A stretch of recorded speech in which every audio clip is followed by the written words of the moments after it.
Good morning साथियों and all my dear students. आज का वीडियो है ये उन बच्चों के लिए जो खेलना भी चाहते हैं और मस्ती भी करना चाहते हैं और पेरेंट्स की डिमांड पर बनाया गया है। जो पेरेंट्स ये कहते हैं कि सर मेरे बच्चे खेलते बहुत ज़्यादा हैं, पढ़ते बहुत कम है, मैं बहुत परेशान हूँ उनसे, कुछ ऐसा बताइए आप ही। तो मैंने सोचा आप एक व्यक्ति को अगर बताएंगे तो उससे ज़्यादा बेनिफिट नहीं होने वाला है। मैंने सोचा कि एक वीडियो बनाते हैं और सभी को देते हैं और ये समस्याएं सभी के साथ रहती हैं। आज की इस वीडियो का टॉपिक है एंजॉय एंड स्टडी। आपको मस्ती भी करनी है और स्टडी भी करना है, दोनों कार्य साथ साथ कैसे होंगे, उसके लिए हमें कुछ 4 पॉइंट्स हमने दिए हैं बच्चों और साथियों। इन 4 पॉइंट्स के साथ अपने बच्चों को अपने साथ लेकर के चलिएगा, निश्चित रूप से बच्चों को बेनिफिट मिलेगा और वो अपने टारगेट को भी हिट कर पाएंगे। फर्स्ट ऑफ ऑल क्या है? गोल कंपेनियनशिप।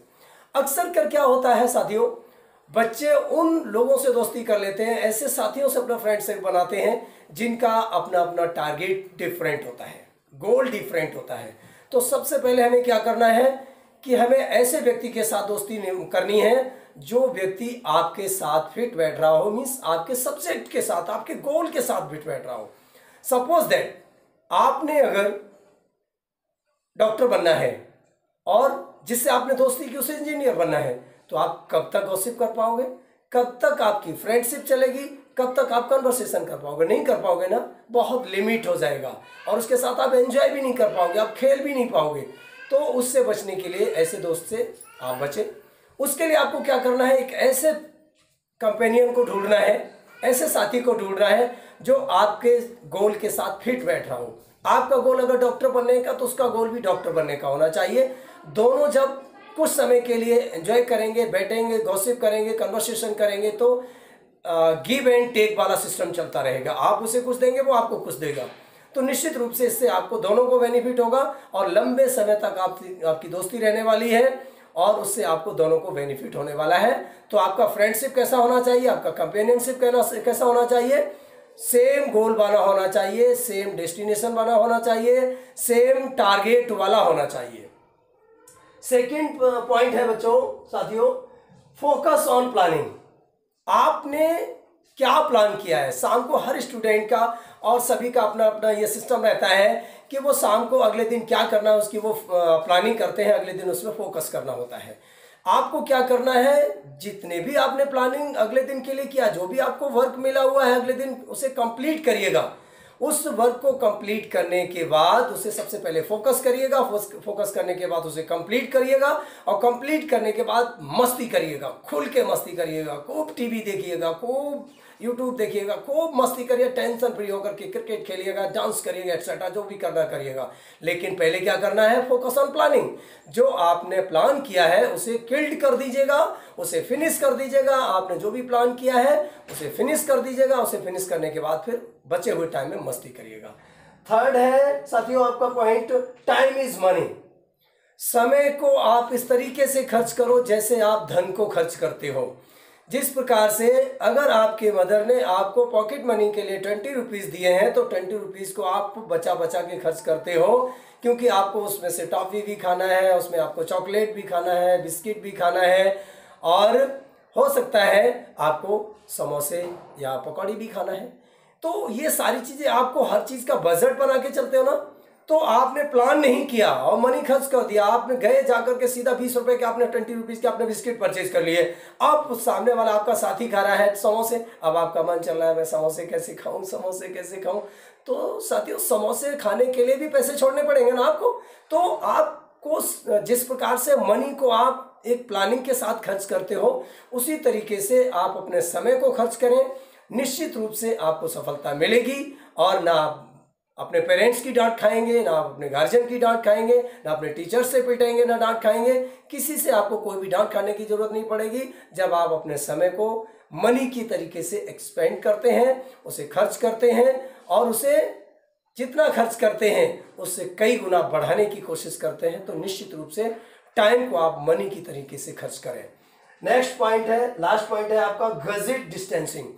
सबसे महत्वपूर्ण पॉइंट है साथियों। होता क्या है, हम लोग जब किसी भी प्रकार के कार्य को करते हैं अपने टेबल पर अपना मोबाइल फोन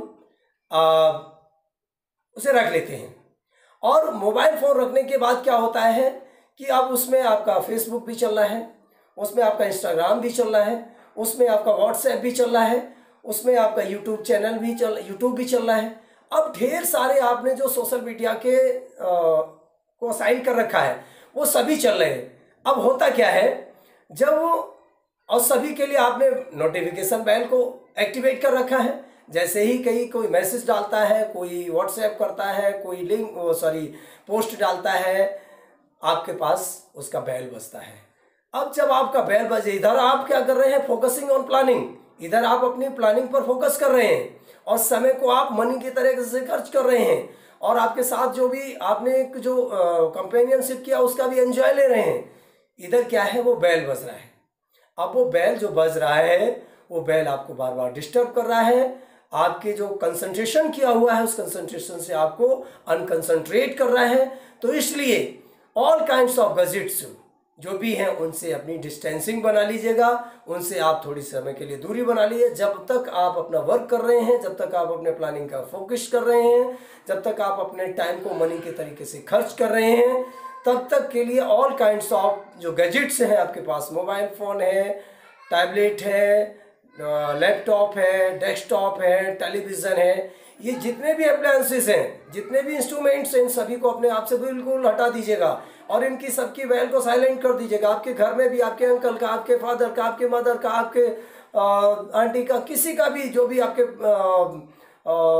जिसका भी आपके घर पे फ़ोन है, गैजेट है, कोई भी है, उन सबसे कह दीजिएगा please be silent for some time, उतने समय के लिए साइलेंट करवा दे, किसी का कोई भी डिस्टर्बेंस उस समय ना हो, क्योंकि ये गैजेट्स आपको बहुत ज़्यादा डिस्टर्बेंस करते हैं। आपके जो फोकस आपने किया हुआ उसमें बहुत ज़्यादा डिस्टर्बेंस होता है और अनफोकसिंग हो जाता है आपका। इसके साथ साथ आपको ये जब 4 पॉइंट्स आप फॉलो करेंगे, बचा हुआ समय आपको बच्चों क्या रहेगा, फिर वो मस्ती करिएगा।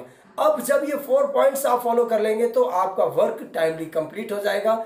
जब आपका वर्क टाइमली कंप्लीट हो जाएगा तो निश्चित रूप से घर में भी आपको डांट नहीं पड़ेगी, आपके पेरेंट्स भी नहीं आपको डांटेंगे, स्कूल में भी आपको डांट नहीं पड़ने वाली है और क्लास में भी आप टॉपर रहेंगे। इस तरीके से ये ढेर सारे आपको बेनिफिट्स मिलने वाले हैं। तो आपको 4 पॉइंट्स फॉलो कर लीजिएगा, टाइम से अपने वर्क को कंप्लीट कर लीजिएगा, बचा हुआ जो समय उसे अनप्लान करिए, आराम से मस्ती करिएगा, खूब टीवी देखिएगा, फेसबुक चलाइए, इंस्टाग्राम चलाइए, व्हाट्सएप चलाइए, अपने आप को इन्फेक्शन से दूर रखिए और आप क्रिकेट खेलिए, डांस करिए, मस्ती करिएगा। तो बच्चों और साथियों, आपको समझ में आया कि यहाँ पर एंजॉयड एंड स्टडी दोनों चीज़ें एक साथ हुई ना। एक ही दिन में आप सब कुछ कर सकते हैं अगर आप अपने सारे कार्यों को प्लानिंग के तहत करते हैं। मैं सभी पेरेंट्स से अनुरोध करता हूँ, मैंने बच्चों को कुछ बिगाड़ने वाले भी पॉइंट बताए हैं, लेकिन बिगाड़ने वाले नहीं हैं, ये सारे बनाने वाले पॉइंट्स हैं। बस ये है कि आप और पेरेंट्स और स्टूडेंट्स मीन्स आपके बच्चे और आप दोनों लोग किस प्रकार से कॉम्बिनेशन बिठा पाते हैं।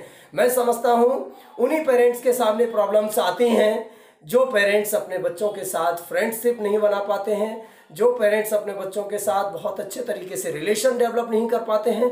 तो सभी पेरेंट्स से मेरी ये गुजारिश है, रिक्वेस्ट है मेरी कि आप अपने बच्चों के साथ फ्रेंडशिप डेवलप करिएगा और उनके साथ एक ऐसा रिलेशन बनाइएगा जो कि वो अपनी सारी प्रॉब्लम्स आपसे शेयर कर सकें और आप भी अपनी सारी प्रॉब्लम्स उनके साथ शेयर कर सकें।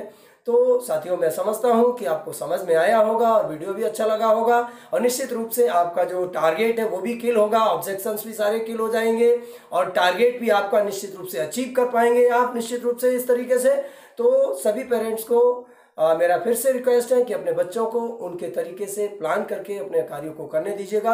आप हर समय उन्हें डांटने दपटने का कार्य न करें और उन्हें अपने कार्य को आगे बढ़ाने की कोशिश करें, उसमें जितना भी मदद हो सकती है मदद करें। और ये वीडियो पेरेंट्स और स्टूडेंट्स दोनों मिलकर के बैठ करके देखें। और मैं सभी पेरेंट्स से ये भी गुजारिश करूंगा, रिक्वेस्ट करता हूं कि आप इस वीडियो को अगर अच्छा लगा हो तो निश्चित रूप से अदर लोगों को भी, जो अदर्स आपके साथी पेरेंट्स हैं, उनके पास आपके जो रिलेटिव्स हैं उनके पास, आप जो फ्रेंड्स हैं उनके पास भेजते रहिएगा।